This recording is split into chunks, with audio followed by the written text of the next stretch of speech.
चिन्तासन्तानहन्तारो यत्पादाम्बुजरेणवः स्वीयानां तान् निजाचार्यान् प्रणमामि मुहुर्मुहुः। यदनुग्रहतो जन्तुः सर्वदुःखातिगो भवेत् तमहं सर्वदा वन्दे श्रीमद्वल्लभनन्दनम्। अज्ञानतिमिरान्धस्य ज्ञानाञ्जनशलाकया चक्षुरुन्मीलितं येन तस्मै श्रीगुरवे नमः। नमामि हृदये शेषे लीलाक्षीराब्धिशायिनम् लक्ष्मीसहस्रलीलाभिः सेव्यमानं कलानिधिम्। चतुर्भिश्च चतुर्भिश्च चतुर्भिश्च त्रिभिस्तथा षड्भिर्विराजते योऽसौ पंचधा हृदये मम। करो आरंभ जिनका क्रम हो।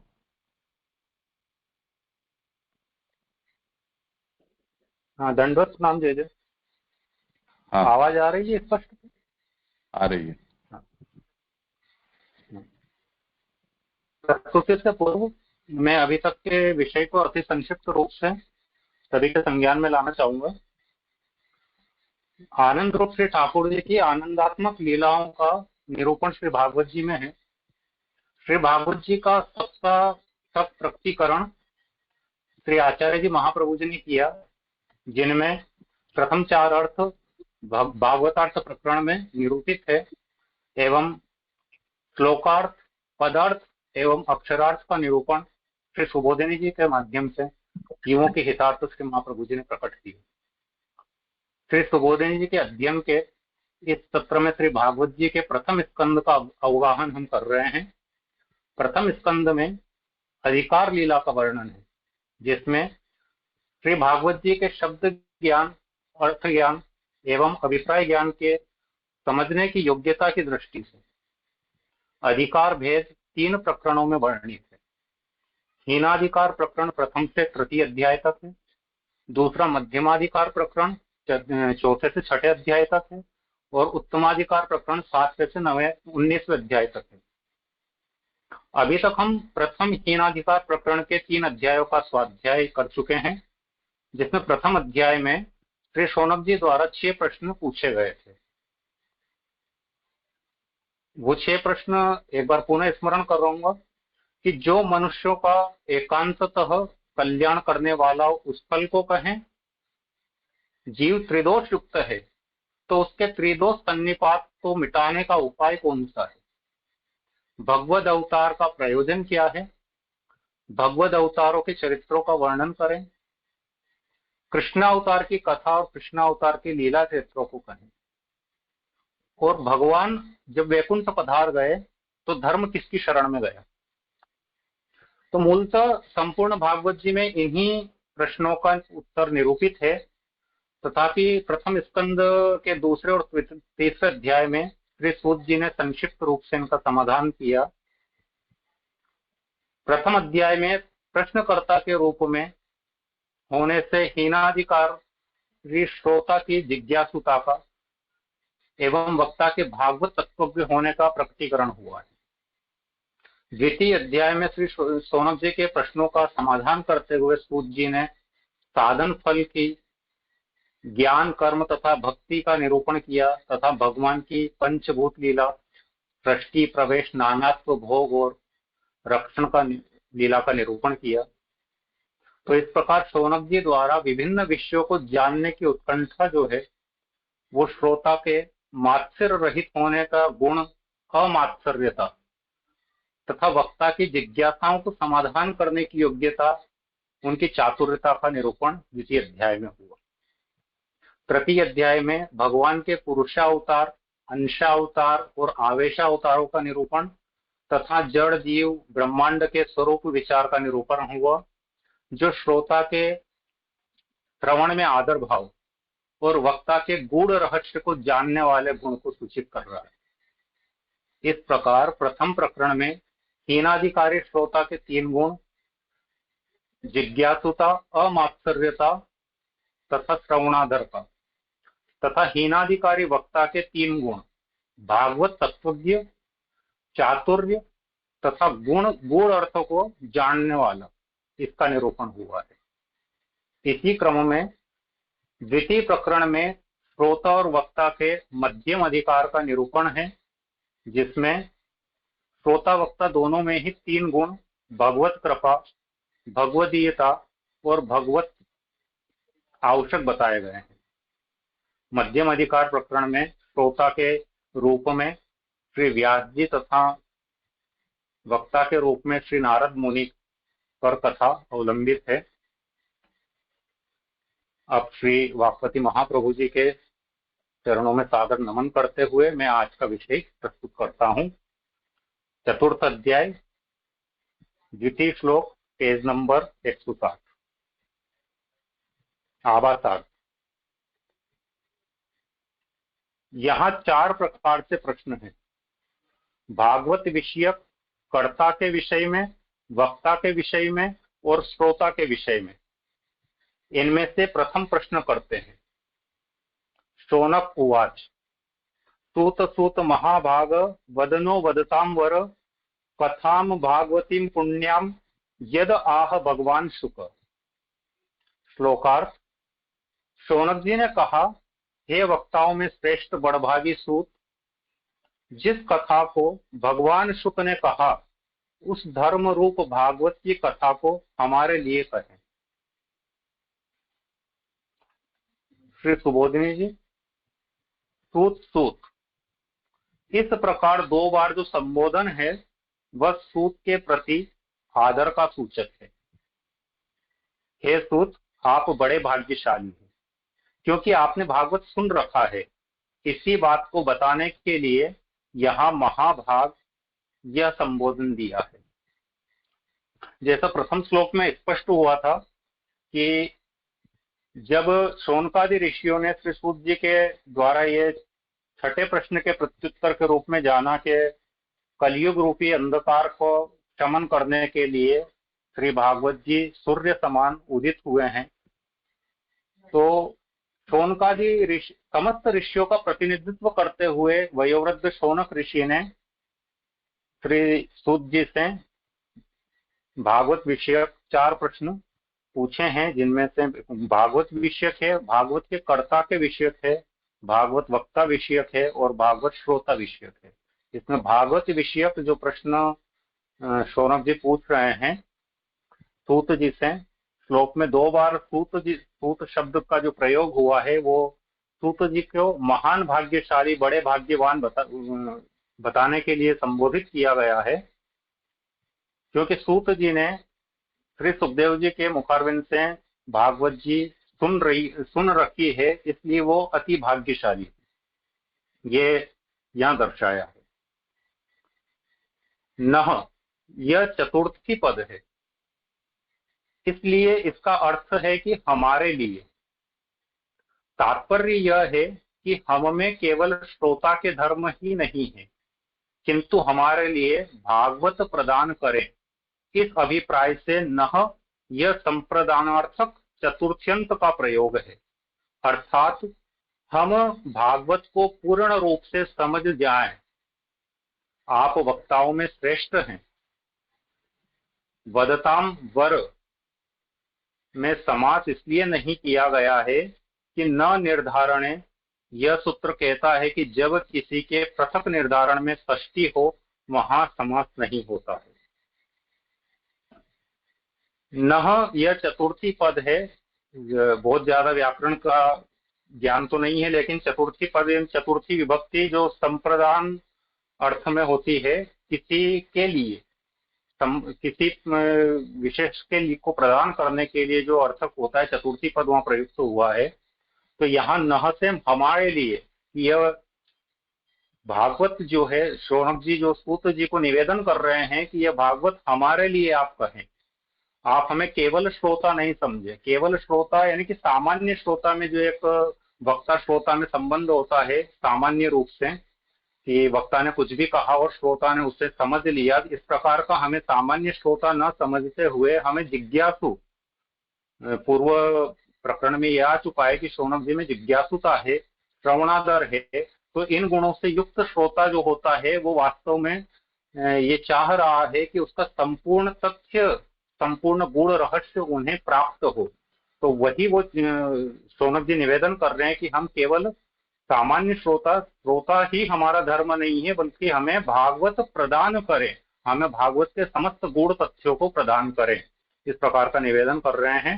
और वदताम वर, ये दो पृथक पृथक शब्द है, लेकिन इनमें समास नहीं किया गया है, क्योंकि यहाँ षष्ठी विभक्ति है, ये व्याकरणार्थ है, इसमें बहुत ज्यादा मैं स्पष्टता नहीं कर पा रहा हूँ। और जिस कथा के सुनने पर आपने इस प्रकार के शास्त्र के अर्थ को निरूपित किया है, उसी कथा को हमारे लिए कहिए। पुण्याम का अर्थ है धर्म रूप, यह कथा धर्म रूप है। जैसे यज्ञ विहित होने से धर्म रूप है, उसी तरह विहित होने से यह कथा भी धर्म रूप है। इसमें हमारी श्रद्धा अधिक है, क्योंकि इस भागवत को श्री सुखदेव जी ने कहा है। सुकह, यह पद श्री सुखदेव जी के जीवन मुक्त तथा भगवान यह पद सुख को पूर्ण गुण युक्त बताने के लिए प्रयुक्त हुए हैं, अर्थात सुखदेव जीवन मुक्त तथा पूर्ण गुण युक्त है, अतः उनसे कही गई कथा अत्युत्कृष्ट है। तो पुण्याम का अर्थ है धर्म रूप।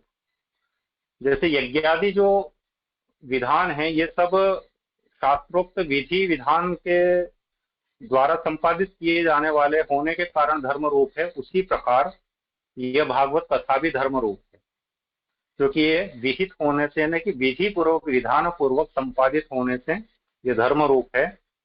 और श्री सुखदेव जी के मुखारविंद से इस कथा को आपने सुना है, तो चूंकि श्री सुखदेव जी ने इस कथा को कहा है, तो इसकी हमारी श्रद्धा और अधिक है। सुखदेव जी के कारण क्यों? क्योंकि सुखदेव जी की दो विशिष्ट गुण यहाँ निरूपित किए हैं कि एक तो जीवन मुक्त अवस्था है, सुखदेव जी आत्मबोध में डूबे हुए हैं, उन्हें विषयासक्ति या किसी प्रकार का सांसारिक मोह नहीं है, इसलिए जीवन मुक्त अवस्था है। और भगवान पद से सुखदेव जी के पूर्ण गुणयुक्त होने का बात यहाँ बताया गया है, इसलिए सुखदेव जी के मुखारविंद से कही गई ये कथा अति उत्कृष्ट है।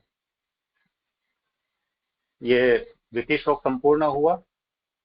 किसी का प्रश्न हो तो समाधान के लिए मैं स्वागत करूंगा।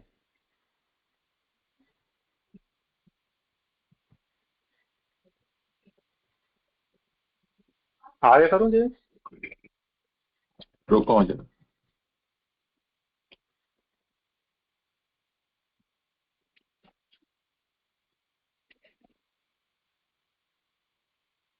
तेजस, आवाज नहीं आ रही। हाँ,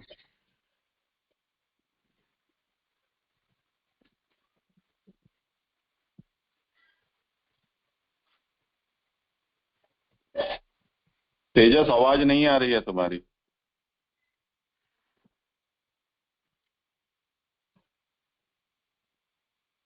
ठीक है, करें आगे। आगे करें। आवासार्थ, हाँ ये आवासार्थ प्रति श्लोक का। अब कर्तृ विषय प्रश्न करते हैं, कर्ता के विषय में प्रश्न करते हैं। कस्मिन् युगे प्रवर्तेयं स्थाने वा केन हेतुना कुतः संचोदितः प्रश्नः कृतवान् संहितां मुनि। श्लोकार्थ, किस युग में, किस स्थान में, किस कारण से यह भागवत कथा प्रवृत्त हुई और किसके कहने से व्यास मुनि ने इस संहिता को किया है। श्री सुबोधिनी जी, कर्ता हमेशा परिकर की अपेक्षा रखता है, इसलिए कर्ता के विषय में प्रश्न करने पर वहां उपयोगी जो परिकर है उसका भी प्रश्न हो जाता है। काल, देश और हेतु परिकर है, और व्यास जी को जो प्रेरणा करने वाला है वह भी परिकर है। इसलिए काल, देश, हेतु तथा प्रयाजक, कर्ता, प्रेरक भी श्लोक में कहे गए हैं। किस काल, किस देश और किस हेतु को लेकर यह भागवत प्रवृत्त हुई, इस प्रकार श्लोक का संबंध है। किस युग में यह प्रवृत्त हुई, किस स्थान में यह प्रवृत्त हुई तथा किस कारण से यह प्रवृत्त हुई। भागवत कर्ता के विषय में ये प्रश्न किया गया है कि भागवत जी किस काल में, किस देश में और किस हेतु से प्रकट हुई है, और भागवत जी को प्रकट करने के प्रेरक कौन है, किस प्रेरणा के कारण ये प्रकट हुई है। तो यहाँ देश, काल, हेतु और प्रयाजक कर्ता यानी कि प्रेरक, ये चारों भागवत उत्पत्ति के परिकर कहला रहे हैं कि कर्ता जो भागवत कर्ता हैं उनको इन चारों के कारण भागवत की रचना इन्होंने की है। तो किन किन स्थानों पर, किस स्थान पर, किस काल में और किस हेतु से भागवत प्रवृत्त हुई है। इसमें प्रयाजक को सुधार लें, प्रयोजक कर दें।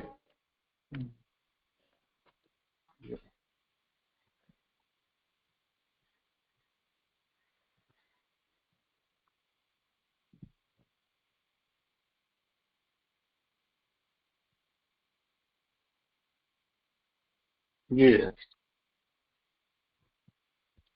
हाँ जी जी भागवत की जी जी यहाँ पे सॉरी कर लूँ प्रश्न अभी जी जी। हाँ बोलो। हेलो। हाँ जी जी, वो जो आगे का जो प्रश्न था वो मैं ये पूछ रहा था कि भाई यज्ञ विहित होने से धर्म रूप है, उसी तरह विहित होने से यह कथा भी धर्म रूप है। तो यहाँ से ये जो धर्म रूपता जो बता रही है उससे क्या प्रयोजन है, यानी कि जो यज्ञ जैसे कर्तव्य रूप है जो शास्त्र में बताए गए वो जो कर्म के हिसाब से, ऐसे ही यहाँ पे कर्तव्य रूपता दिखा रहे, ऐसा समझना कि जो जो कली काल में जो है वो कर्तव्य रूपता से ये भागवत जी आ रहे हैं ऐसे। हाँ, समाधान करें। कर्तव्य रूपता नहीं, जितने भी शास्त्रोक्त विधि बताई गई है उनका कोई ना कोई एक शास्त्रिक प्रणाली होती है और उसके बाद उसका कोई ना कोई फल रूप होता है। उसी तरह से जैसे यज्ञ एक शास्त्रीय विधान से किया जाता है, वो फलतः उस यज्ञ का, प्रत्येक प्रकार के यज्ञ का कोई ना कोई फल रूप जरूर प्राप्त होता है।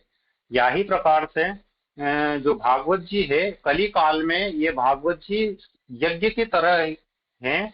और अगर अपन प्रथम श्लोक के प्रथम अध्याय के चतुर्थ श्लोक में जहां से भागवत जी का प्रारंभ हो रहा है वहां पे इसको देखें तो मुनियों ने सहस्त्र प्रारंभ किया है इसी भागवत को प्रकट करने के लिए, और उसका फल रूप में भागवत तत्व जो है वो प्रकट हो रहा है, भागवत भगवान रूप में प्रकट हो रहे हैं। तो कहीं ना कहीं ये विहित धर्म इस प्रकार से है कि इससे कोई ना कोई प्रकार से जन का कल्याण हो रहा है। ये मेरा समझ है, बाकी उचित समाधान जैसे करें तो ज्यादा अच्छा होगा।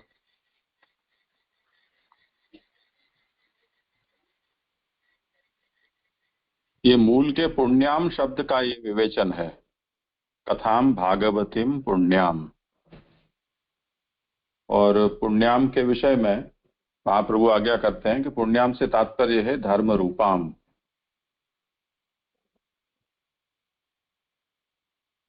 तो आप धर्मरूप भागवत की कथा को हमारे लिए कहें। तो पुण्य जो कथा है वो है धर्म रूप। तो धर्म कैसे है, तो उसको बताते हैं कि यागवत, जैसे यज्ञ है वो एक धर्म है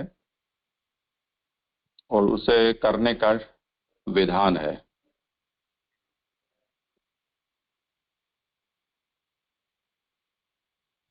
उसी तरह से यहां भी आप ऐसा समझें कि जो भागवत है वो भी धर्मरूप होने से उसके विषय में भी विधान है।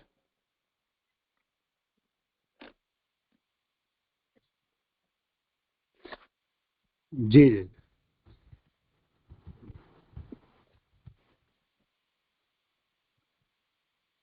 आगे करूँ विधान कैसे होता है, जैसे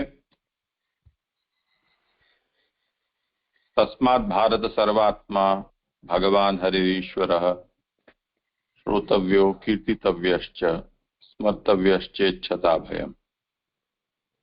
ये विषय आगे कहा जाएगा कि भगवान हरि उनका श्रवण करना चाहिए, स्मरण करना चाहिए, कीर्तन करना चाहिए। तो श्रवण कीर्तन स्मरण का विधान हुआ। तो ये विधान होने से इसकी धर्म रूपता हो जाती है। जैसे यज्ञ आदि जितने भी शास्त्र विहित कल्याण के उपाय हैं वो विहित उपाय कहे जाते हैं। उसी तरह से ये भागवत भी एक विहित उपाय के रूप में इसे समझना चाहिए। क्योंकि शौनक ऋग्वेदी है, वो आगे कहकर आए उनका विषय में, वो बहुवृच हैं और इस समय भी वो महासत्र का आयोजन लेकर बैठे हुए हैं। वैदिक परंपरा के ब्राह्मण हैं, तो उनको जो कोई भी बात समझ में आती है वो वेदाज्ञा के फॉर्मेट में ही समझ में आती है। इसलिए जब सूत जी प्राप्त हुए उनको, तो उनको भी शौनक इसी तरह से प्रेरित कर रहे हैं कि वेद हमको जिस तरह से यज्ञादि कर्मों में प्रवृत्त कराता है, यानी धर्माचरण में प्रवृत्ति कराता है, उसी तरह आपको सुनाने का आपका कार्य है। यानी धर्म जो है वो सुनाना है और हमारा धर्म है वो सुनना है। तो आपको सुनाना ये विधान हुआ और हमें सुनना ये विधान हुआ। तो आपके लिए वो भी पुण्यकारी है कर्म कथा कहना, और हमारे लिए भागवत श्रवण रूप जो धर्म है वो हमारे लिए पुण्यकारी हो गया, ऐसा अभिप्राय। जी जी हुआ कर्म जी।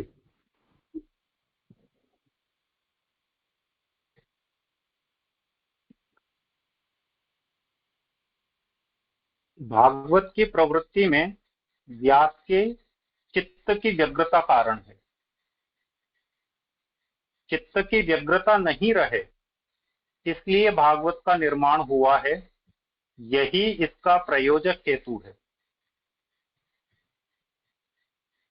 भले ही किसी से भी प्रेरणा हुई हो, फिर भी प्रेरक ने प्रेरणा क्यों की, किस कारण से प्रेरणा हुई, किस प्रकार, इस प्रकार किस युग, किस देश और किस कारण से यह भागवत प्रवृत्त हुई।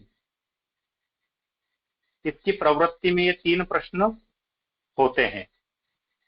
और किससे प्रेरित होकर व्यास ने यह भागवत बनाया, ऐसा भागवत के करने में प्रेरक संबंधी यह एक प्रश्न हुआ।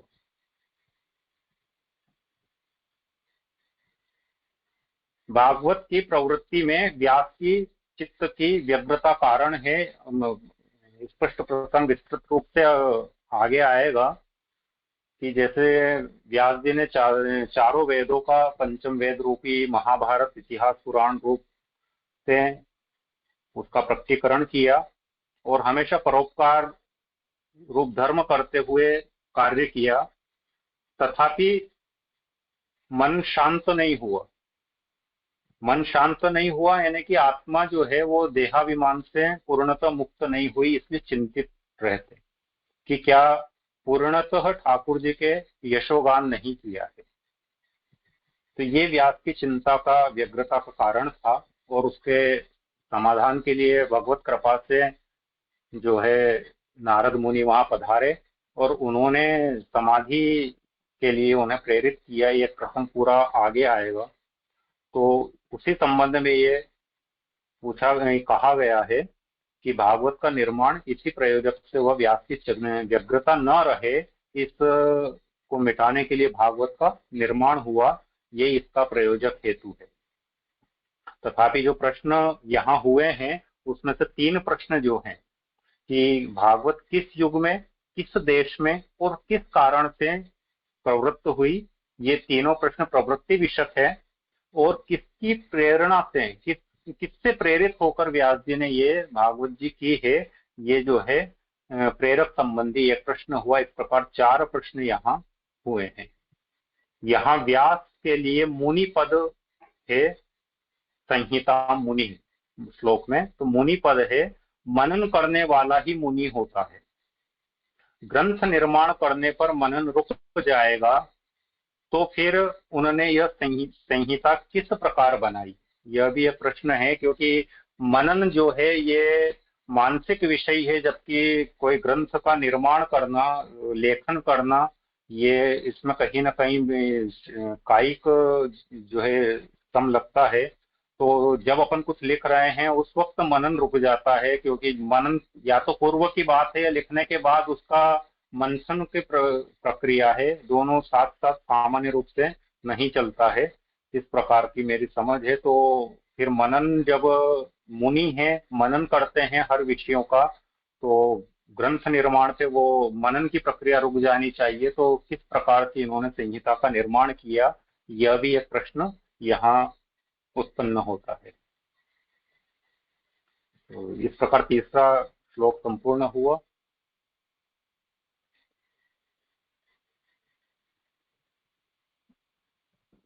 हाँ, दंडवत प्रणाम। जो इसमें जब आपने लास्ट पैरा पर जो पढ़ा है, भागवत की प्रवृत्ति में व्यास के चित्त की व्यग्रता कारण है। अब इसमें आगे दिया है, चित्त की व्यग्रता नहीं रहे इसलिए भागवत का निर्माण हुआ है। इस लाइन को जरा दोबारा सुने, चित्त की व्यग्रता नहीं रहे इसलिए भागवत का निर्माण हुआ है, यही इसका प्रयोजक हेतु है। प्राय देखने में संसार में ये आता है और अधिकांशतर कि भागवत इतना लोग अध्ययन कर भी रहे हैं, पढ़ रहे हैं, समझ रहे हैं, और खैर अन्य मार्ग की तो बात ही छोड़ो, वो तो लाखों करोड़ों में लोगों को सुना रहे हैं, पर चित्त की व्यग्रता शायद नहीं मिट रही है। इसका हेतु, इसका कारण क्या है? मतलब ये केवल एक लाइन का है, यानी भागवत का असली सार तो यही दिया इसमें कि चित्त की व्यग्रता यदि चली जाए तो फिर तुझे समझ लो इसके आगे कुछ है ही नहीं है, परम भगवदगीता आ जाएगी अपन में। ये थोड़ा सा इसको क्लियर करेंगे नहीं होने का कारण क्या है। मतलब हालांकि गूढ़ार्थ आएगा इसका, इससे संबंधित, क्योंकि इसी का डिटेल में है, आप समझा इसको। चित्त की व्यग्रता नहीं रहे,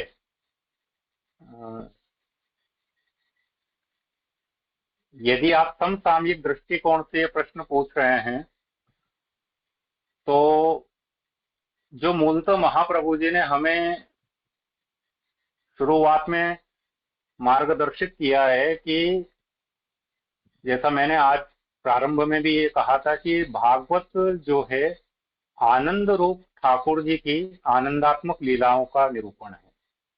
फिर महाप्रभु जी ने सप्त अर्थ किए हैं, और सप्त अर्थ के साथ एक बात का कंडीशन लगाया है कि सातों अर्थ, चाहे वो शास्त्रार्थ हो, स्कंदार्थ हो, प्रकरणार्थ हो, अध्यायार्थ हो, या फिर श्लोकार्थ हो, पदार्थ हो, अक्षरार्थ हो, सातों का अर्थ जो है वो एक ही अर्थ वाला होना चाहिए, उसमें आपसी वैषम्यता नहीं होनी चाहिए। तो यदि शास्त्रार्थ का अर्थ ये है कि वो आनंद रूप हरि की आनंदात्मक लीला है, यदि हम शास्त्र रूप में उसको इस प्रकार से अवगाहन या स्वाध्याय में ले रहे हैं या श्रवण में ले रहे हैं कि हमें उसके श्रवण से आनंद आ रहा है, तो निश्चित बात है चित्त की व्यग्रता समाप्त हो जाएगी। लेकिन किसी भी प्रकार का हेतु बना के हम भागवत का श्रवण करेंगे कि धर्म मिलेगा, पुण्य मिलेगा, या अपना धन आ गया है तो चलो धर्म काम में लगा दो, इसलिए सप्ताह का आयोजन कर दिया, या लोक यश के लिए सप्ताह का आयोजन कर दिया, इस प्रकार से यदि भागवत का वक्तव्य और श्रवण होगा तो ये आनंद रूप हरि की लीलाओं को आनंदात्मक रूप से जानने के लिए तो निश्चित रूप से नहीं हो रहा है। और जब तक उस हेतु से हम भागवत पारायण और भागवत श्रवण नहीं करेंगे, तब तक मुझे नहीं लगता है कि चित्त की व्यग्रता समाप्त हो सकती है। ये मेरा समझ है, और ज्यादा स्पष्टता आप श्री करें तो ज्यादा श्रेष्ठ होगा। नहीं, ये तो आपने ठीक बताया, वो तो ठीक है, संसार में लोग कर रहे हैं उनके लिए तो बात हो गई क्लियर। लेकिन मैं ये कह रहा हूँ पुष्टिवादी वैष्णव आज घर पे अध्ययन भी कर रहे हैं मान लो, तो अब वो सात प्रकार तो नहीं समझ सकते अकेले बैठ करके, ये बात भी सही है आपने बताया। लेकिन भागवत का मूल जो अर्थ है उसका जो है आनंदमय हरि की आनंदमय लीलाओं का वर्णन अध्ययन वो अपने जो कर रहा है जो उस हिसाब से लगा हुआ है, फिर भी उसकी चित्त की व्यग्रता तो दूर होना चाहिए ना। मेरा नहीं, प्रश्न लगा ये है। हुआ है, लेकिन साथ में एक बात भी आ रही है ना कि केवल पठन या श्रवण करना नहीं है ना, साथ में श्रवण के साथ जैसे हीनाधिकार, यदि हम इन तीनों अधिकार भाव में चलें तो हीनाधिकार निम्नतम है, उसके ऊपर मध्यम है, उसके ऊपर उत्तम है। तो हीनाधिकार में भी श्रवणादर और जिज्ञासुता ये गुण हैं।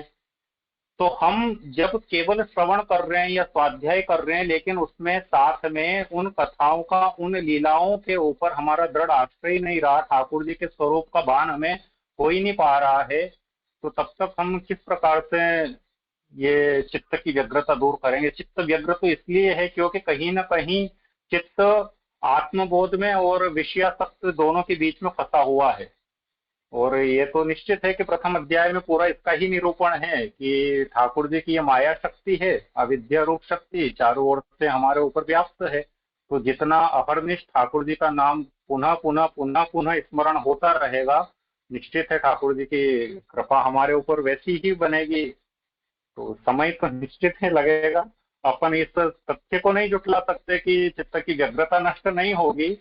ये चित्त की व्यग्रता निश्चित रूप से नष्ट होनी चाहिए भागवत श्रवण से और भागवत कथन से, लेकिन उसके लिए हमें निर्हेतुक श्रवण आवश्यक है और पुनः पुनः स्मरण आवश्यक है, ऐसा मेरा मानना है। चलो आपकी बात से मैं सहमत हूँ। पुनः पुनः करते रहेंगे तो बाकी जय और कुछ प्रकार डालना चाहें तो और आप जय श्री राम। हाँ, वो ज्यादा प्रश्न होगा। धन्यवाद अभी जय जितेंद्र जी कह रहे हैं। हाँ बोलिए जी। मैं मास्टर जी की ये प्रश्न का यहाँ जवाब ये देना चाह रहा था जैसे कि चित्त की निग्रता जब तक नहीं आ सकती जब तक हम इस संसार से हमें वैराग्य नहीं होगा, और संसार से वैराग्य जब तक नहीं होगा जब तक हमारे राग और द्वेष की निवृत्ति नहीं होगी। तो सबसे पहले हमें, और राग और द्वेष की निवृत्ति तब तक नहीं हो सकती जब तक हम अपने अंदर से इन विषयों में आसक्ति न छोड़ दें। अपनी आसक्ति जब तक खत्म नहीं होगी तब तक राग द्वेष खत्म नहीं होगा, और राग द्वेष खत्म नहीं होगा तो फिर हमको इस संसार में विरक्त भावना नहीं आएगी। और जब तक संसार से लौकिक से विरक्ति नहीं आएगी तब तक हम चित्त का निग्रह नहीं कर सकते, मतलब हमारे चित्त में अशांति बनी ही रहेगी। और जब हमारे अंदर वैराग्य जागृत होगा तो चित्त शांत हो जाएगा, और चित्त जब शांत होगा तो हमें भागवत जी का पूर्ण जो आनंद है वो प्राप्त होगा, जैसा कि परीक्षित जी को भी पूर्ण आनंद प्राप्त हुआ था जब उनको वैराग्य धारण हुआ था 7 दिन के लिए। तो जैसे मेरा यहाँ पे ये मत था कि यहाँ पे वैराग्य पहले आए तब जाकर के चित्त में शांति आएगी, और तब जाकर भागवत जी का धारण अच्छे से कर सकते हैं। हाँ, अच्छा कहा सब लोगों ने। मूल यहाँ समझने का विषय ये है कि यहाँ जो चित्त में उद्वेग का विषय है वो तो सामान्य दृष्टिया नहीं है, व्यास जी के संदर्भ में है। तो जो उद्वेग व्यास जी को जिस कारण था कि वो इतने सब शास्त्र पुराणों की रचना के बाद भी वो चित्त उनका असंतुष्ट रहता था, और नारद जी के उपदेश के बाद उन्होंने भगवत गुण गाए भागवत के रूप में, तब उनके चित्त में प्रसन्नता आई। तो ये अप्रसन्नता या व्यग्रता और प्रसन्नता ये पारिभाषिक ही है, यह नहीं। यहाँ जिस प्रसंग में इन शब्दों का प्रयोग किया गया है उसी तात्पर्य से हमें उसको समझना होगा। अब रही बात ये कि हम और आप जो व्यग्र चित्त वाले रहते हैं और भागवत का इस तरह से श्रवण पठन आदि करते हुए भी वो व्यग्रता शांत हमारी क्यों नहीं होती है, तो ये एक अलग प्रश्न है। और उस विषय में तो आपने ये जो इन्होंने कहा अभी जो प्रस्तुति कर रहे हैं उन्होंने, वो अच्छी बात कही कि अधिकार भेद से ये होता है। तो अगर हीनाधिकार है तो उसका परिणाम भी वैसे ही आएगा। और उत्तम मध्यम अधिकार होगा तो उस अनुसार उसका परिणाम आएगा। जो लोग भागवत का पठन करते हैं या श्रवण करते हैं वो यहाँ वर्णित जो हीनाधिकार हैं उस कक्षा पर भी पहुंचे हैं ऐसा लगता नहीं है। इन दिनों जिस तरह से भागवत का श्रवण आदि चल रहा है उसको हम देखें तो स्पष्ट बात है कि उनके चित्त में वो व्यग्रता है वो दूर नहीं होगी। और दूसरी बात ये कि जैसे जैसे व्यास जी को यहाँ व्यग्रता का अनुभव हो रहा है वो व्यग्रता और श्री भागवत के श्रवण कीर्तन स्मरण से दूर होने वाली व्यग्रता और हम आपको जो जो प्रकार से व्यग्रता है वो सब अलग अलग प्रकार की हैं।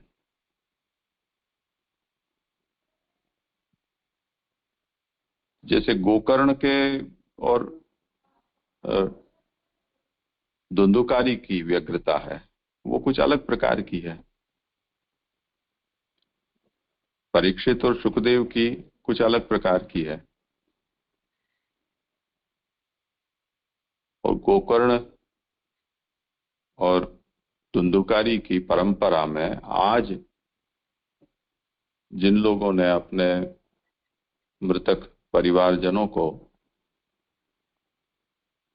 इतने पापी माने कि जिनका उद्धार और किसी उपाय से संभव ही नहीं है बिना भागवत के,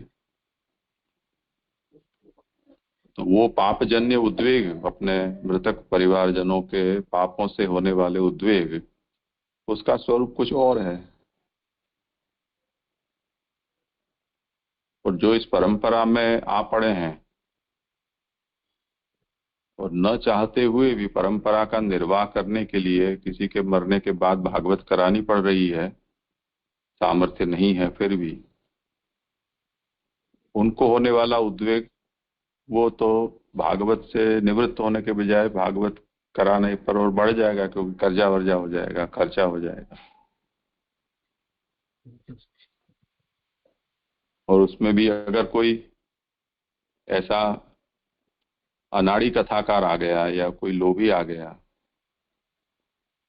कि उसने जो कॉन्ट्रैक्ट किया है उससे शुरू होने के बाद नई नई डिमांड ला कर और खर्चा बढ़ाता जाए,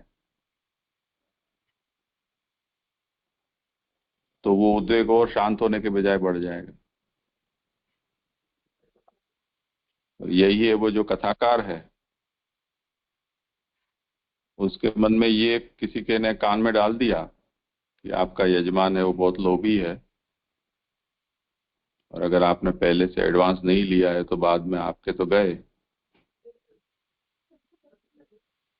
तो वो कथा कहते वक्त भी टेंशन में रहेगा, बाद में भी रहेगा।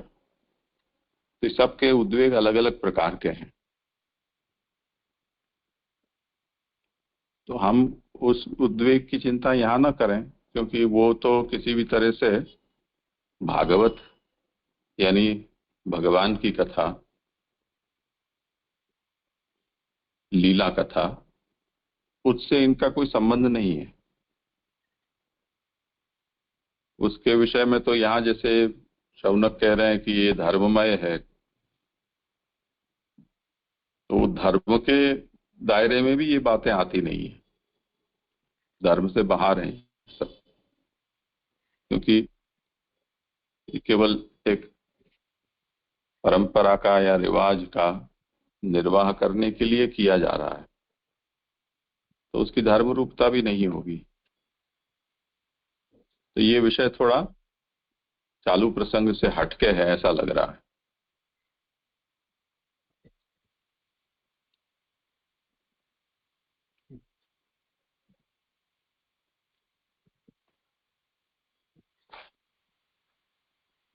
हाँ जी, दंडवत प्रणाम। एक प्रश्न था, ये जो 162 पेज पे 3rd नंबर का लाइन है ना, भले ही किसी से भी प्रेरणा हुई हो फिर भी प्रेरक ने प्रेरणा क्यों की, और दूसरा है किस कारण से प्रेरणा हुई। तो ये दो प्रश्न में क्या अंतर है, वो थोड़ा लाइन समझ नहीं आया, पंक्ति।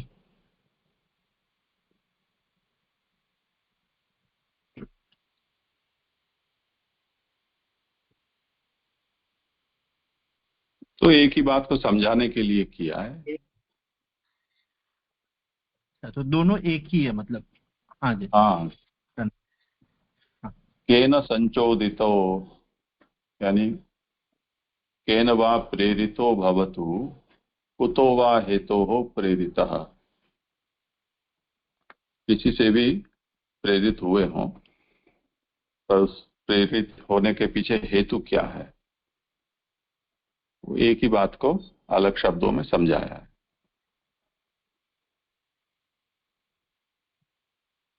हाँ जी जी जी। करो आगे। आभासार्थ चतुर्थ श्लोक का। अब वक्तृ विषयक वक्ता के विषय में तीसरे प्रश्न को 5 श्लोकों से निरूपण करते हैं। तश्च पुत्रो महायोगी समदृंग निर्विकल्पकः एकांतमतिरु निद्रो गूढ़ो मूढ़ इवेयते। श्लोकार्थ। उस व्यास का पुत्र शुकदेव समाधिस्थ, सब जगह ब्रह्म को जानने वाला, सांख्य प्रोक्त निर्विकल्प ज्ञान वाला, एकांत में रहने की बुद्धि वाला, निद्रा रहित और गुप्त रहने वाला, लोक में मूढ़ की तरह मालूम हो रहा है। श्री सुबोधिनी जी। वक्ता सुखदेव उत्कृष्ट है, इसलिए अध्येयता को लेकर यहाँ संदेह नहीं कहे गए हैं, वे आगे कहेंगे।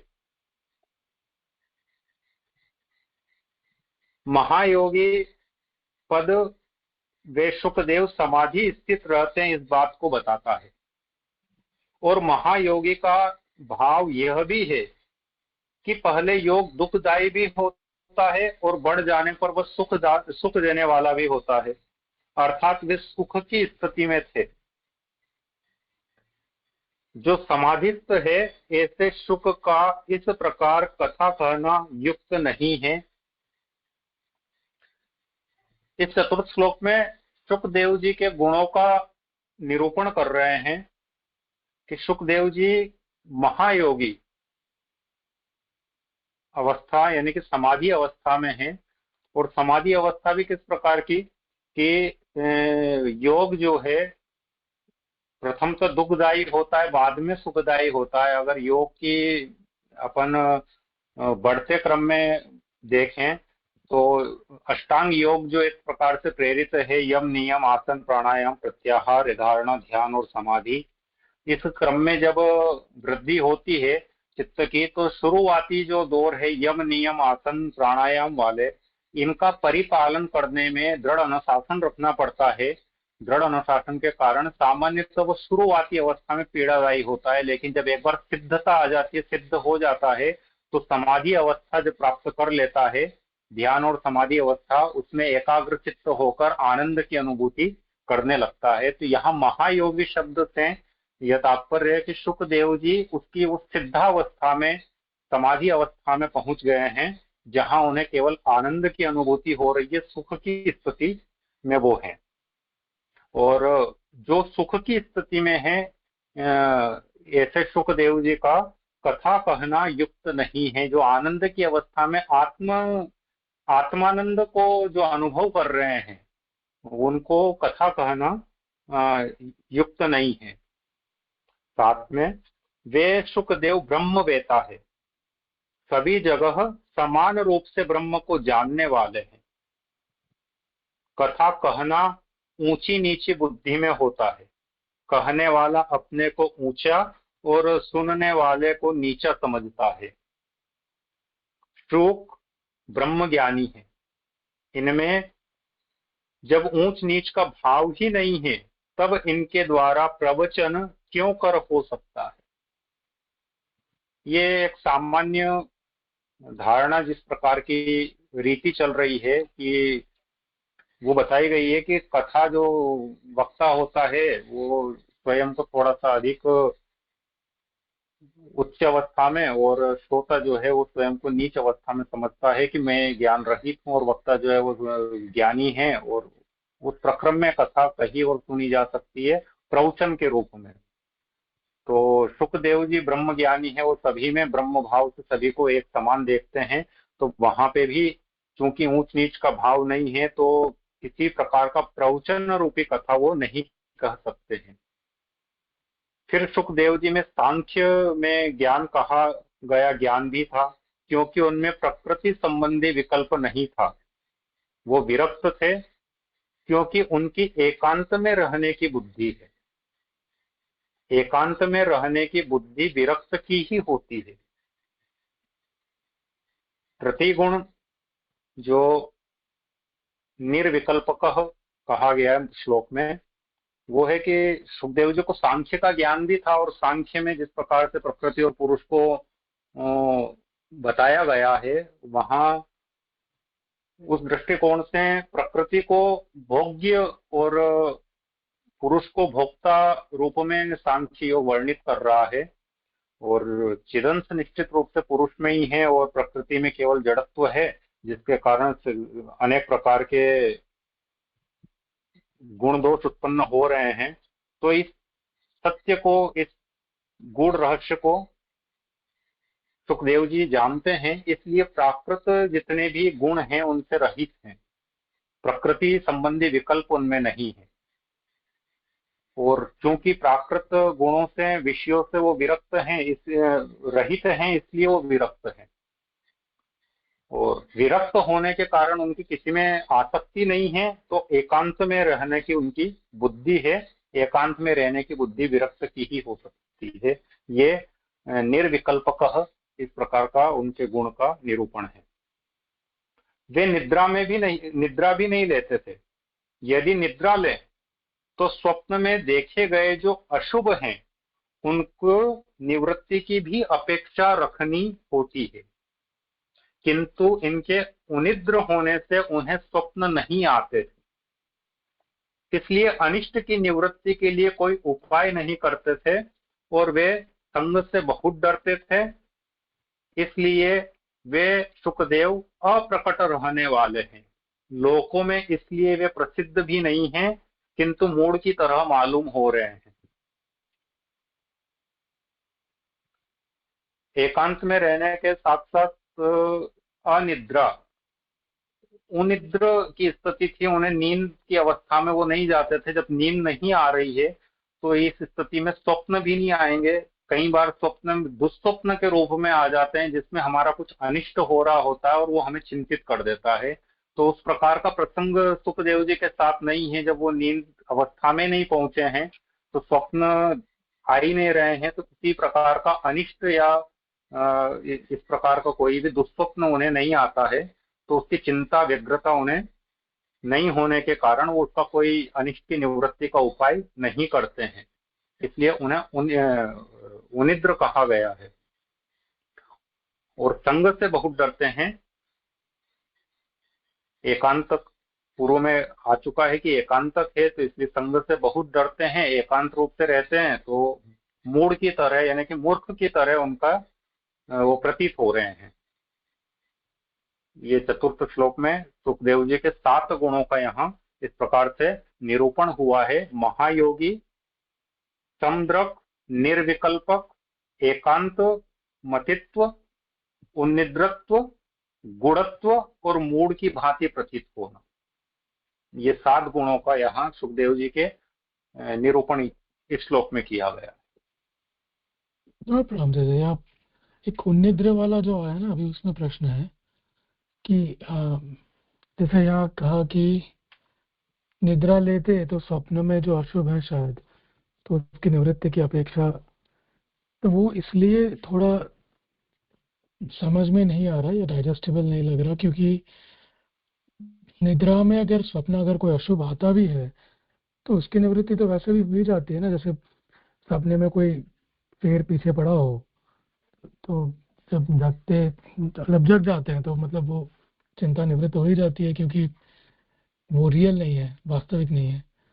तो इसको यहाँ पर इतना हाईलाइट जो किया वो थोड़ा यदि आप एक्सप्लेन कर सकते।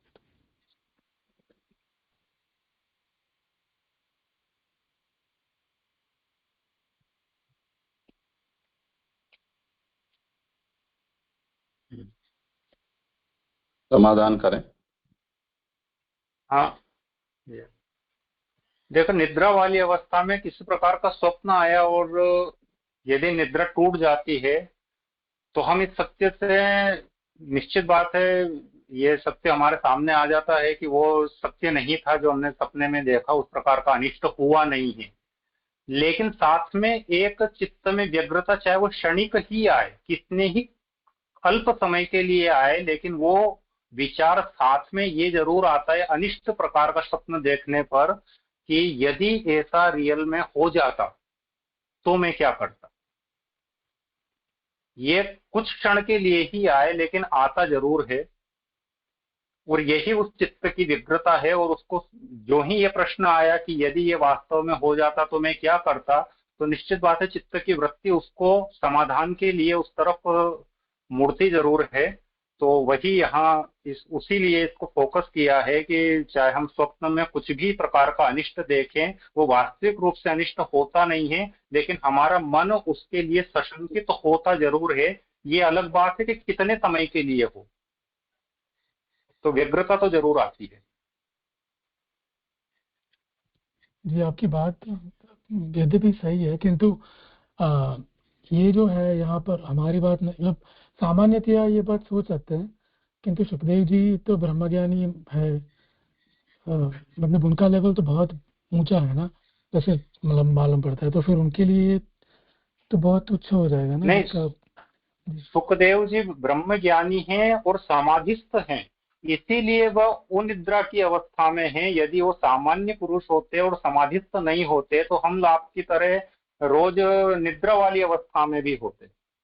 लेकिन उनिद्रा की अवस्था उन्हें इसीलिए वो प्राप्त हुई है क्योंकि निश्चित रूप से वो ब्रह्मज्ञानी और समाधिस्थ है और विषयासक्ति रहित है।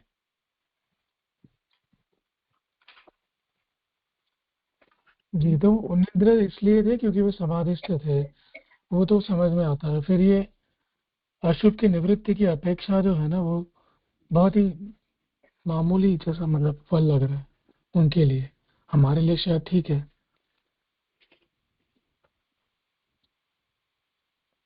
पर ये साइड इफेक्ट ऐसे यदि समझ जय में। जय जय समाधान करें थोड़ा सा इसका, तो या फिर तो नहीं, आपने कई सही कहा, बस इतनी सी बात है कि उन्निद्र होने का लाभ क्या है। तो ये है कि जैसे जागृत अवस्था में हम सावध होते हैं और उसके कारण कोई अनिष्ट न हो, कोई दोष पाप आदि न हो, उसके लिए हम जागरूक रहते हैं। पर निद्रावस्था में, स्वप्नादि में कुछ भी ऐसा दोष हो जाए तो वो तो हमारी असवहान अवस्था में हुआ होता है, तो उसके ऊपर हमारा कोई संयम नहीं होता है।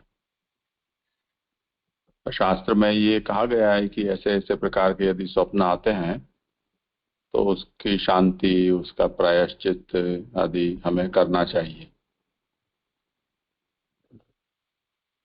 तो सुखदेव जी में वो भी बात नहीं थी, यदि ऐसा सब करने की भी सुखदेव जी को आवश्यकता नहीं रहती थी, क्योंकि वो नित्र थे। ये उनका गुण ही बताया जा रहा है।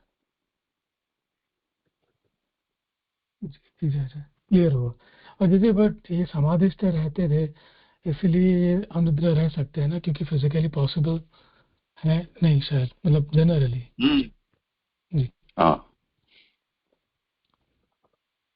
डेनर प्रणाम दीजिए। जी, ये जो सुबोधनी जी की जो पहली पंक्ति है वो थोड़ी समझ में नहीं आई कि वक्ता सुखदेव उत्कृष्ट थे, इसलिए अद्वैता को लेकर यहाँ संदेह नहीं कहे गए, वे संदेह आगे कहेंगे।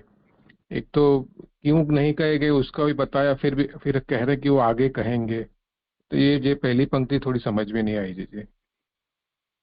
हाँ, वो तो आगे कहेंगे, 5 श्लोक तक चलेगा ना ये विषय, वहां वो स्पष्ट हो जाएगा। अभी तक तो सुखदेव का वर्णन ही कर रहे हैं कि वो कैसे थे, और छठे श्लोक में वो कहेंगे कि फिर जो इस प्रकार के थे उनको पहचाना कैसे। जी जी जी। जी एक प्रश्न ये था कि ये जो आया ना, जो समाधिस्थ है ऐसे सुख का इस प्रकार कथा कहना युक्त नहीं है, तो मतलब किस प्रकार, वो मालूम नहीं पड़ा।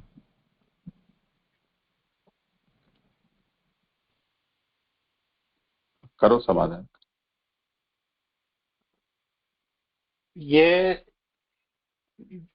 जो भागवत कथा सुखदेव जी कह रहे हैं या कहने वाले हैं, तो सामान्य रूप से कथाकार जिस प्रकार का होना चाहिए, अभी अभी तो ये केवल प्रश्न चिन्ह लग रहा है, क्योंकि ये जितने गुण अभी सुखदेव जी के बताए जा रहे हैं, 7 गुण एक श्लोक में बताए हैं और एक गुण अग्रिम श्लोक में बताया जाएगा, तो ये 8 गुण जो हैं ये सामान्य रूप से ऐसे गुण हैं जिसमें जो भगवत कथा कार जो होता है वो भगवत कथा कहने में बाधक है।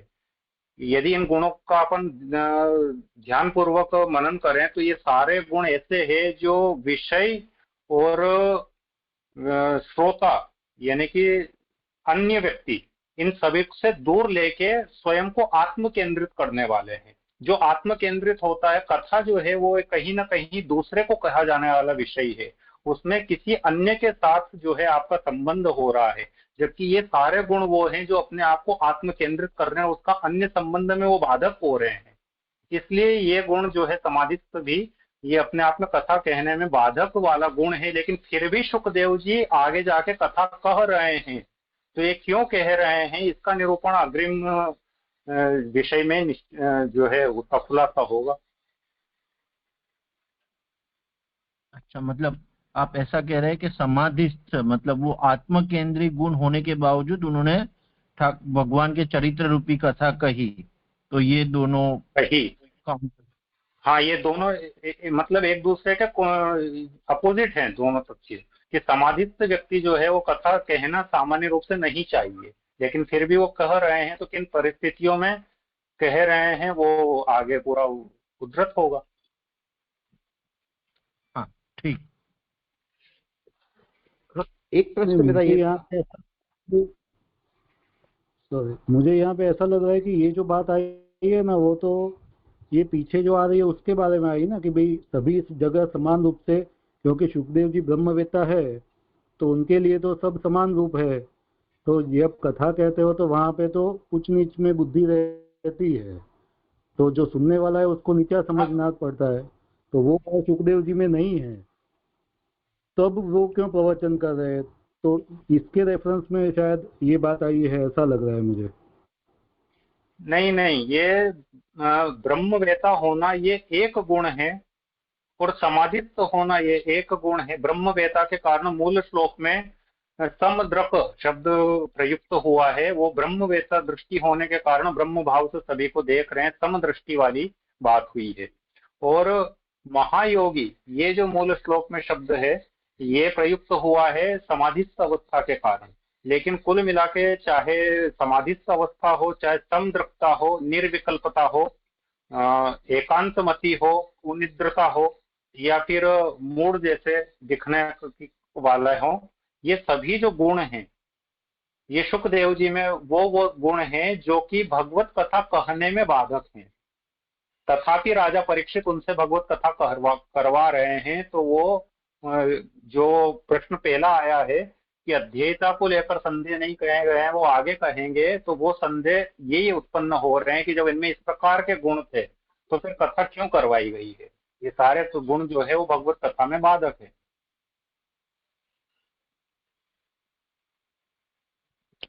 जी ठीक।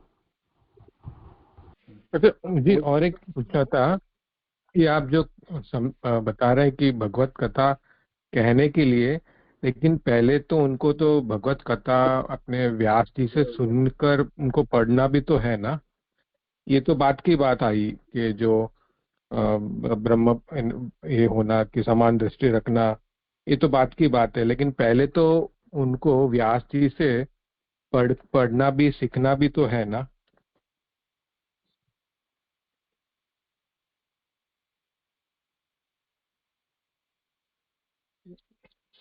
मुझे तो हालांकि व्यास जी ने श्री सुखदेव जी को भागवत ज्ञान दिया था, लेकिन कुछ गुणों में यदि अपन देखें, श्री सुखदेव जी का प्रसंग आगे चल के वो आएंगे भी, तो अपन अगर उसको देखें तो सुखदेव जी जैसे जो ही जन्म लिए तो उसी वक्त वो चल दिए। इससे संग दोष को देखते हुए कि कहीं संग दोष उन्हें आरूढ़ ना हो जाए, उससे डरते हुए, उससे भय खाते हुए चल दिए। तो इस प्रकार की भगवत कृपा तो श्री सुखदेव जी के ऊपर पूर्व से ही थी। कहीं न कहीं भागवत तत्व का ज्ञान उन्हें गर्भ से ही हो चुका था। सुखदेव जी के कथा अगर देखें तो वो मूल रूप से जब शिव जी ने कथा सुनाई थी और उस वक्त शुक रूप से वो सुन रहे थे, और जमहाई के वक्त जो है व्यास पत्नी के मुख में प्रविष्ट होकर गर्भस्थ हो गए, इस प्रकार का एक प्रसंग आता है। तो वह प्रसंग को अगर अपन यहाँ जोड़ें तो कहीं न कहीं भागवत जी का मूल तत्व तो उनके हृदय में जन्म से पूर्व ही निरूपित हो चुका था। तो इस प्रकार के गुण उनमें जन्म के वक्त उत्पन्न हो रहे हैं या हो चुके हैं, इस प्रकार का मैं समझ रहा हूँ।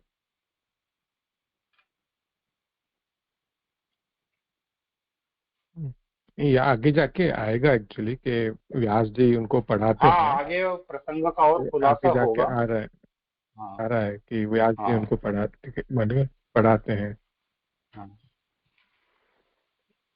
मेरा एक प्रश्न है यहाँ पर कि ये जो पंक्ति है, सुखदेव को सांख्य में कहा गया ज्ञान भी था क्योंकि उनमें प्रकृति संबंधी विकल्प नहीं था, ये पंक्ति स्फुट नहीं हो पाई अच्छी तरह से।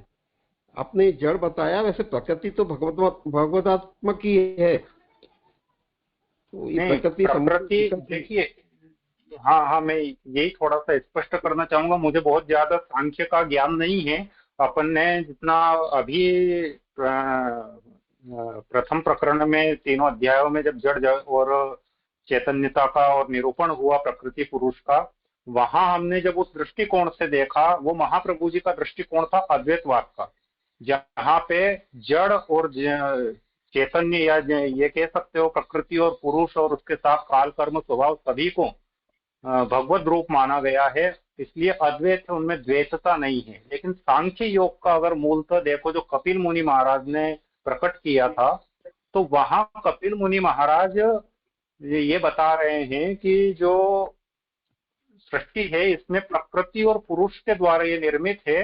तो जो पुरुष तत्व है जिसको अपन चिदंश कह रहे हैं, यही जो है शाश्वत तत्व है, और जिसमें चिदंश का अभाव है, जड़त्व है, यानी कि प्रकृति।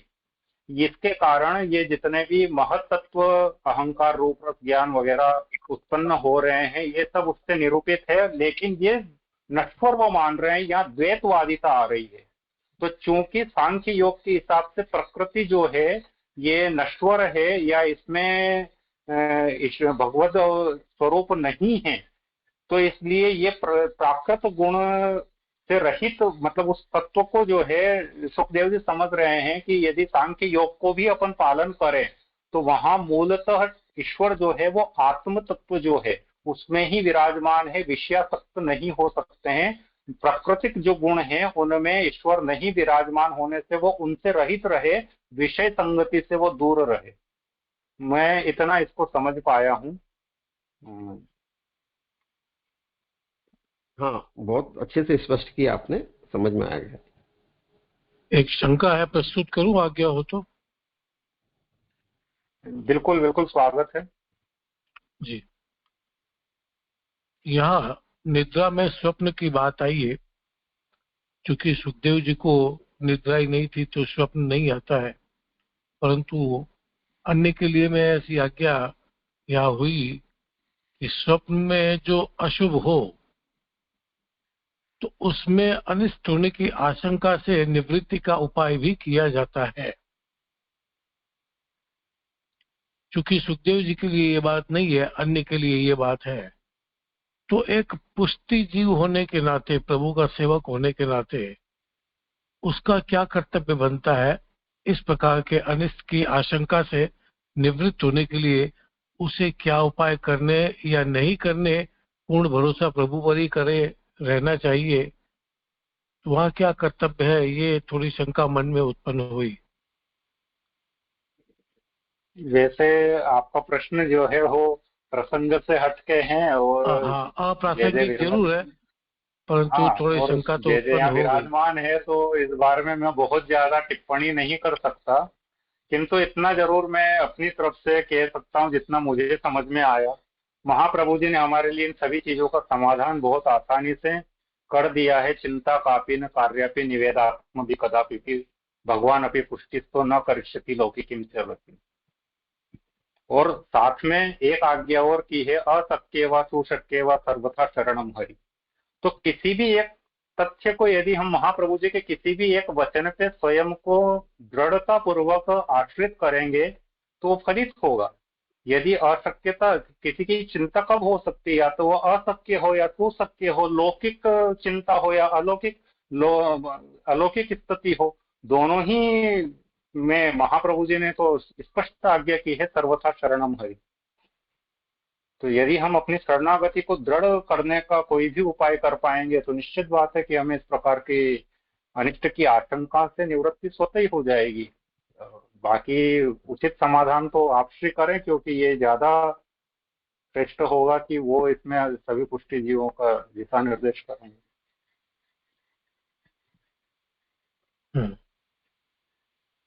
तो जैसे निवेदन है कि क्या कर्तव्य है, थोड़ा मार्गदर्शन मिले तो। बात तो महाप्रभु जी की है कि पुष्टि जीव होने के नाते तो उसी पर आश्रित रहना चाहिए, पर फिर भी आशंका अगर उत्पन्न हो जाती है मन में अनिष्ट की, तो सेवा संबंधी भी अनिष्ट की मन में भावना उत्पन्न होने लगती है।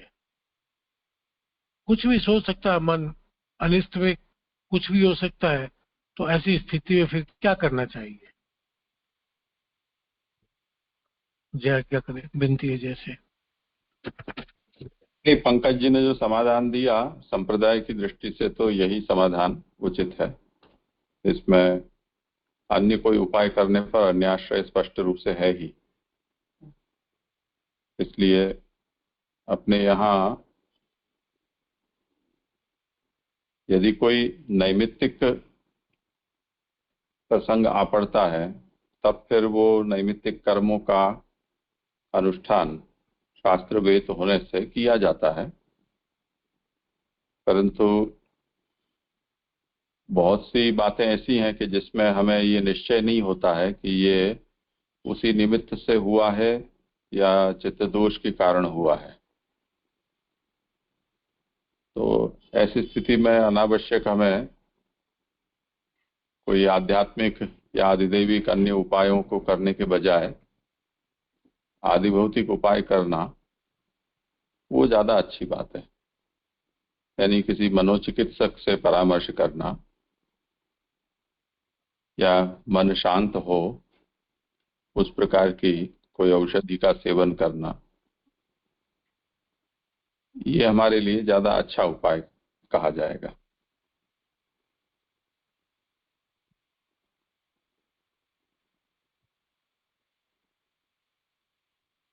अब स्पष्ट हो गया, शंका मिट गई।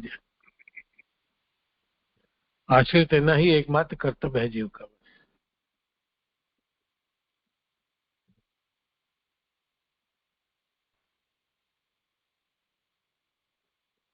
करें आगे।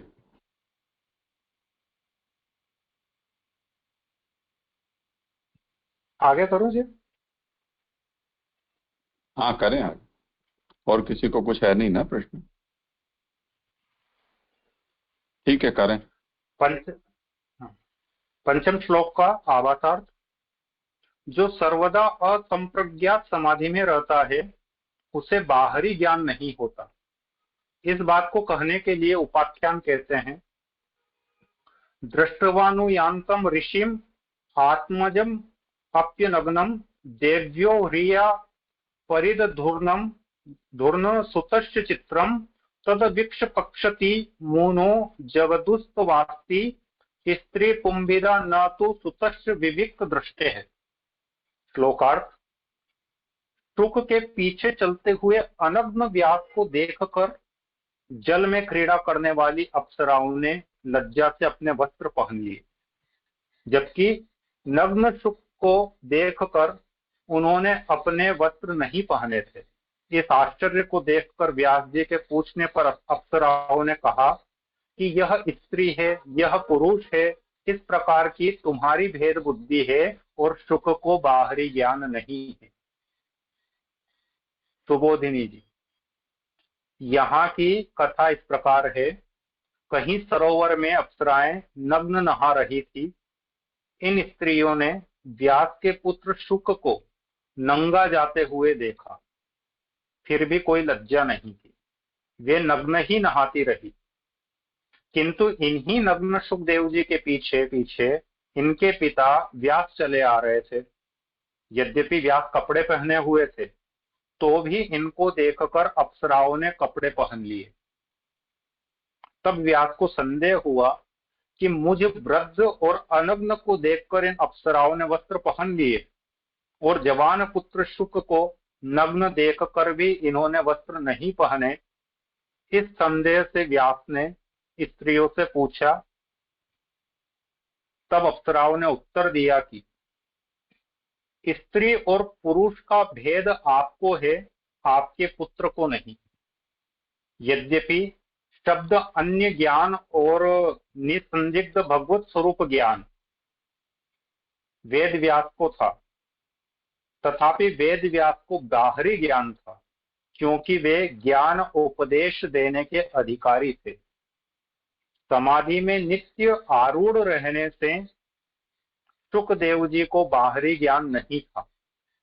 इस बात को विविक्त दृष्टि से कहा गया है। तो श्री सुखदेव जी की दृष्टि सर्वत्र ब्रह्म को ही देखने वाली थी, अर्थात उनकी दृष्टि आत्मा के अतिरिक्त पदार्थ को स्पर्श नहीं करती थी। इसमें एक सुधारा है, यद्यपि शब्द अन्य ज्ञान, इसमें अन्य को हटा दो, अन्य पता नहीं कहां से आ गया है। यद्यपि शब्द ज्ञान और निसंदिग्ध भगवत स्वरूप ज्ञान वेद व्यास को था, वो अन्य अतिरिक्त पद आ गया है कहीं से।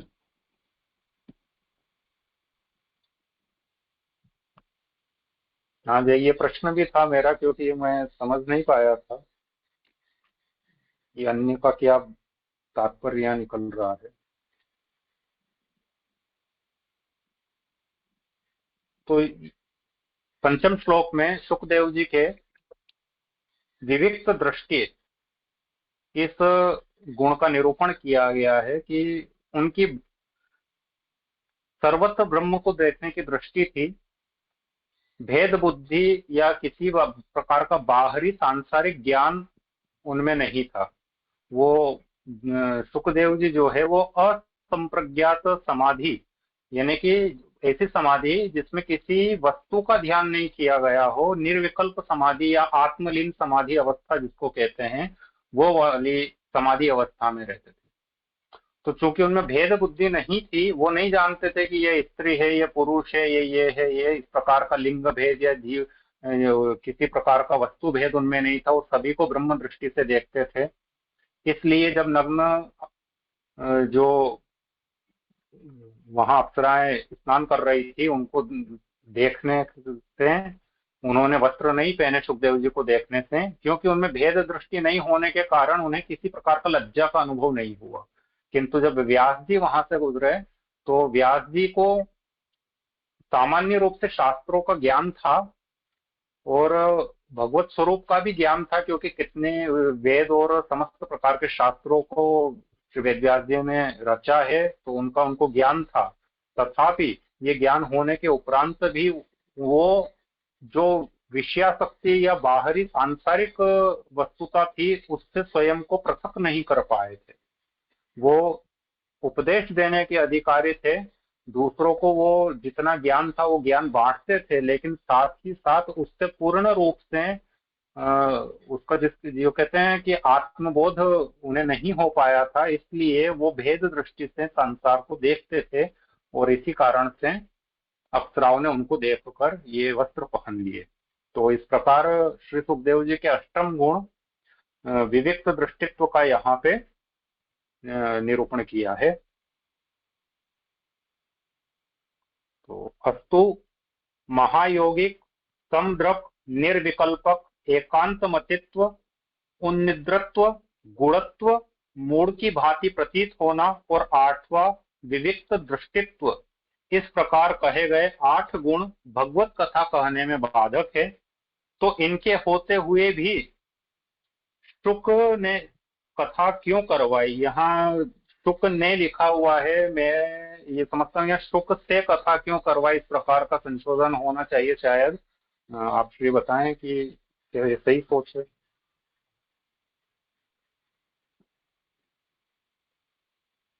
ठीक है, मूल में ऐसा ही है, कथम कथा प्रवचनम, न तो करवाई न कराई न की। अच्छा, ऐसे शुक से कथा कैसे हुई, ये तात्पर्य।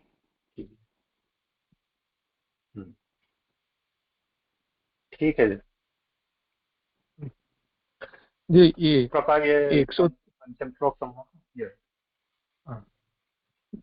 जी, ये 163 पेज पर जो दूसरा पैराग्राफ है, जो पहली पंक्ति है कि स्त्री और पुरुष का भेद आपको है, आपके पुत्र को नहीं है। जी, इन जनरल समझ में तो आता है, लेकिन जी ये कुछ तो भेद तो वो भी देखते ही होंगे ना जी, क्योंकि उन्होंने जब परीक्षित जी को कथा कही तब उन्होंने उनको पहचाना, और स्त्री और पुरुष का भेद तो रहेगा ना, क्योंकि वो स्त्री का संग भी वगैरह नहीं करते थे। तो जी ये पंक्ति को फिर कैसे समझे?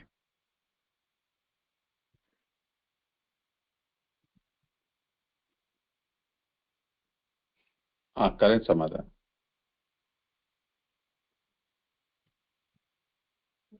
मूलतः भागवत जी के जो वचन है और पूर्व श्लोक में जिस प्रकार का निरूपण है, और जो कथा हमने श्री सुखदेव जी महाराज के बारे में सुनी है कि जन्म होते ही किसी प्रकार का संग या विषयासक्ति व्याप्त न हो, इसलिए वो नालित छेदन की जो प्रक्रिया है वो तक नहीं हुई, वो नाल को भी अपने कंधे पर रख कर और अर्ध खुले नेत्रों वाली अवस्था में, जो समाधिस्थ अवस्था होती है जिसमें नेत्र नासिकाग्र के ऊपर जो है फोकस करते हैं, उस अवस्था में वो चल पड़े थे। तो जिस स्थिति में ये भेद कब आता है? यदि हम बिल्कुल जन्मते बालक को अगर अपन देखें सांसारिक, तो उस दृष्टि में जन्मते बालक में ये भेद नहीं होता है कि ये स्त्री और ये पुरुष है। वो तो जो जो बड़ा होता है उसमें चेतना आती है, तब ये उसमें ये भेद दृष्टि आती है। तो यहाँ शुकदेव जी तो जन्मते ही उस स्थिति को छोड़ चुके हैं। तो यदि अपन जो ये शंका कर रहे हैं कि कुछ स्तर पे तो उनमें ये होगा, तो मैं ये मान रहा हूं कि भागवत जिस प्रकार से हमें वर्णित कर रहा है सुखदेव जी के गुणों में, तो वो शायद कुछ स्तर पे भी उनमें नहीं था, इसीलिए सुखदेव जी को इतना उत्कृष्ट वक्ता यहाँ कहा गया है।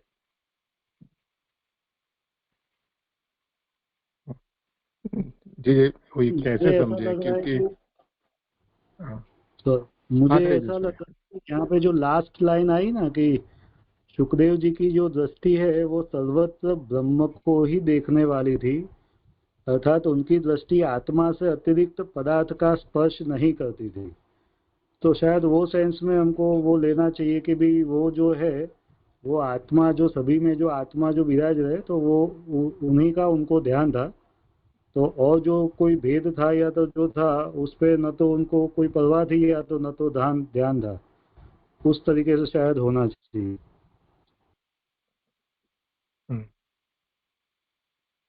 हाँ, ये ऐसे ही समझे ना कि उनको यानी ऊपरी भेद तो था, लेकिन उनकी दृष्टि वही जो जैसे तेजस भाई ने समझाया वो आत्मा पे ऐसे ही समझ आ गए। जी जी जी जी जी वो स्पष्ट।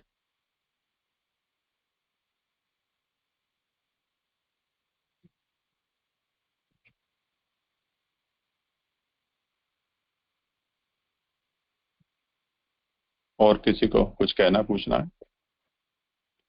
जय दंडवत प्रणाम। प्रणाम दीजिए।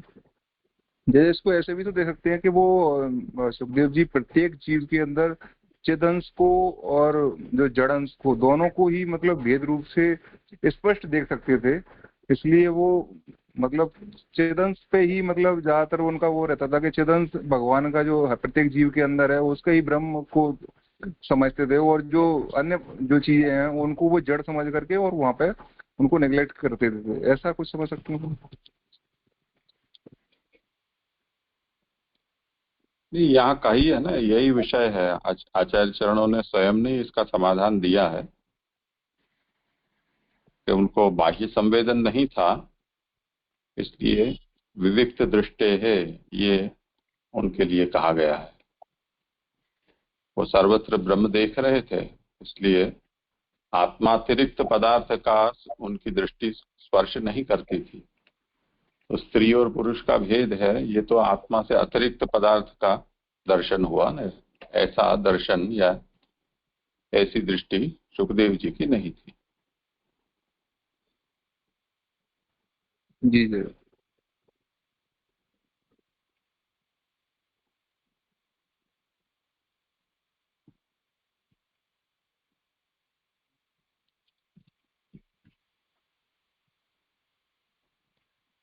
जय दंडवत प्रणाम। हाँ बोलिए आपका।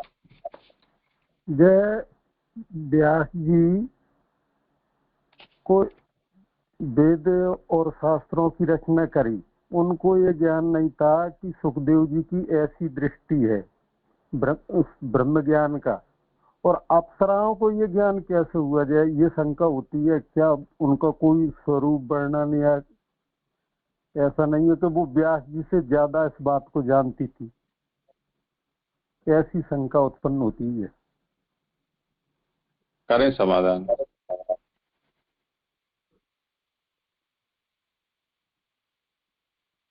अप्सराओं को इस प्रकार का ज्ञान हुआ जे, इसके बारे में तो मैं भी अशक्त हूँ बताने में, आप ही कृपा करें। हाँ, और किसी को करना हो समाधान तो।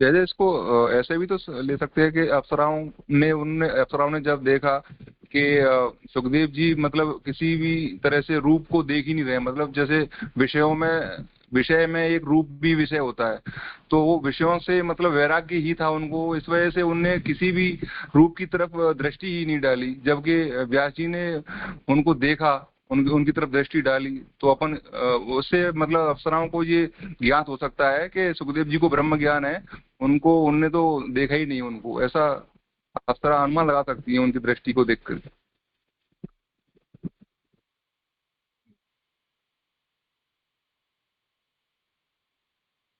समाधान हुआ आपका? नहीं जय, यहाँ पे ऐसा भी तो आता है कि सुखदेव जी मूड जैसी स्थिति में रहते थे, तो अप्सराओं को मूड जैसा ज्ञान नहीं हुआ कि मूड होने की वजह से भी ये नहीं देख सकते? ऐसा भी तो शंका होती है। नहीं, यहाँ पे मूड से तात्पर्य मूड मतलब यहाँ जड़ नहीं है, मूड से तात्पर्य यहाँ पे अनासक्त से है। मतलब वो अनासक्त रहते थे। 5 जो विषय हैं संसार में, इन 5 विषयों में वो पूर्णतः अनासक्त थे, इस वजह से रूप में भी वो अनासक्त थे। नहीं, मेरा संशय का कारण ये है कि सुखदेव जी महाराज जिस अवस्था में रहते थे उन्हें विकसित अवस्था यानी पागल अवस्था जैसे समझते थे, जो उनको दर्शन करते थे। बच्चे भी उनमें पत्थर मारते थे, तो अप्सराओं ने क्या उनको ब्रह्मज्ञानी कैसे समझ लिया? यूं किस कारण से उनमें कैसे ज्ञान हुआ कि ये तो ब्रह्मज्ञानी है और वेद व्यास जी ब्रह्मज्ञानी नहीं है? ऐसे शंका तो उत्पन्न होती है, आपको भी, मुझे भी, सभी क्यों। अप्सराओं को जो अनुभव हुआ वो तो उन्होंने अपने शब्दों में ही कह दिया है, तवास्ति स्त्री पुम भिदा न तो सुतस्य। अब ब्रह्म ज्ञान है या नहीं है वो अलग विषय है, उसका ज्ञान उनको हुआ है कि नहीं। उन्होंने केवल इतना कहा कि यह स्त्री है यह पुरुष है, इस प्रकार की तुम्हारी भेद बुद्धि है, और शुक को ऐसा ज्ञान नहीं है। गए पीछे से आवाज रुक गई थी पीछे। हाँ, पीछे दो शब्द छूट गए, आवाज रुक गई थी, आवाज नहीं आई थी बिल्कुल ही। हाँ हाँ, फिर से कह देता हूँ। अप्सराओं ने जो शब्द कहे वो यहाँ लिखे हुए हैं। उन्होंने क्या कहा,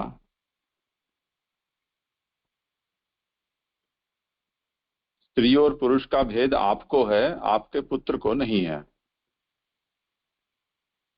तो शुकदेव को ब्रह्म ज्ञान है या नहीं, वो समाधिस्थ है या नहीं, इस विषय पर अप्सरा कुछ नहीं बोली है।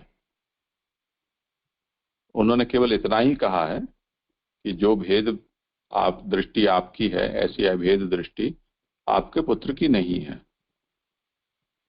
अब इसका अर्थ ये हम ले भी सकते हैं कि उनको ये ज्ञान है कि शुकदेव आत्मज्ञानी है, जीवन मुक्त है, समाधिस्थ है इत्यादि, और व्यास इस प्रकार की अवस्था पर नहीं है, ऐसा ज्ञान उनको हो भी सकता है। और नहीं हो तो उनको इतना पता चला कि ये स्त्री पुरुष के भेद को देख रहे हैं और ये पुत्र है वो स्त्री पुरुष के भेद को नहीं जानता है।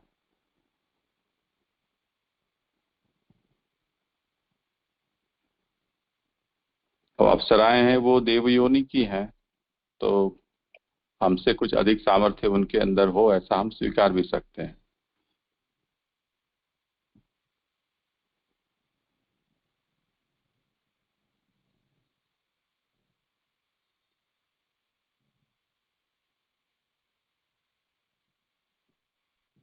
और कुछ कहना है? नहीं, जय हुआ समाधान। ठीक है, आज समय हुआ है तो यहाँ रखते हैं। कल से 9 बजे से ही क्रम रखेंगे तो थोड़ा समय सर हो जाएगा।